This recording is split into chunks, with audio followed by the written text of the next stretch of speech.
think if you were to go back over the course of the last, decade for Facebook and the way that we've thought about localizing our products and how we've done it with really, really small teams at scale, you'd actually be pretty impressed with the way that we've been able to unlock language after language after language after language. And if anything, that focus on language localization is just accelerating. And I think over the course of this year, we'll continue to do more and make sure that we are targeting and hitting some of the countries that, are still out there saying, hey, there's more local languages here that we need to touch, we need to support. What could be the others that, basis the feedback that you've got in from India that you're going to be working on? Low bandwidth.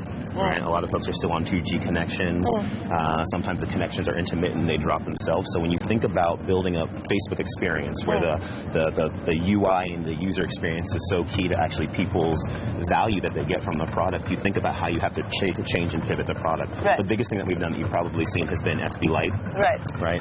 Really, really tiny footprint, less than a megabyte in total size, which means that it takes seconds even on a 2G connection to download. And the growth that we've seen across Facebook Lite over the course of the last, I think it's been 6 to 7 months, have been over 100 million users around the world. And I think that's no mystery if you look at the population of the folks that are using it in India. What's been the degree of success that you've had with some of the, some of the products that you've been mentoring as part of the FP Start program as well? Yeah, we see a bunch of different products like Saban tends to be one of my favorite ones, right? Yeah. Music is one of these things that... One of our young Turks as well, so yeah. Oh, exactly, right? So music is one of these things that clearly India loves, but I think the global community loves when it comes to products they love to consume. And they've done a fantastic job over the last 5 years just to see their incredible growth of using our different login tools, our sharing tools, our analytics tools. We just recently launched with them at F8 about 3 or 4 weeks ago. Account Kit, which is a new way to log in via mobile device and kind of a cell phone number. So they continue to experiment with our tools, and as a result of that, they continue to see incredible growth,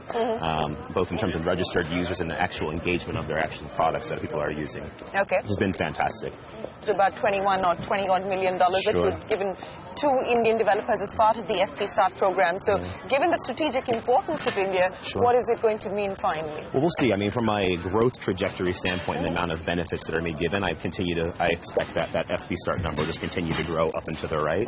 One of the ways that we're also evolving kind of how we are doing investments is we're being more targeted and more specific, right? So we're partnering with great organizations like NASCOM and trying to build things like Building for the Next Billion program, where we're making investments to make sure that the startup ecosystem is getting the resources that they can from a company like Facebook that'll ultimately help them be successful. We want to continue that. I talked about design earlier. As I think about design and how important it was to us unlocking product value in India, how do we transfer that knowledge and those learnings over to startups so that they too are having success in the local community, and then especially as they start to think about going more global. But, could we expect maybe some equity investment as well on part of Facebook in any of these startups that you're mentoring and nurturing? We have, I give sweat equity on a day-to-day basis, and my team gives sweat equity on a day-to-day basis, but we've historically that's how far it's going to go, is it? We've historically never taken any position to do that. Since you visit India so often, and it is a strategic market for you, both from a developing point of view as well as a user-based point of view, do you believe that inorganic opportunities could be something that Facebook could explore in India over time? I'm not taking anything off the table.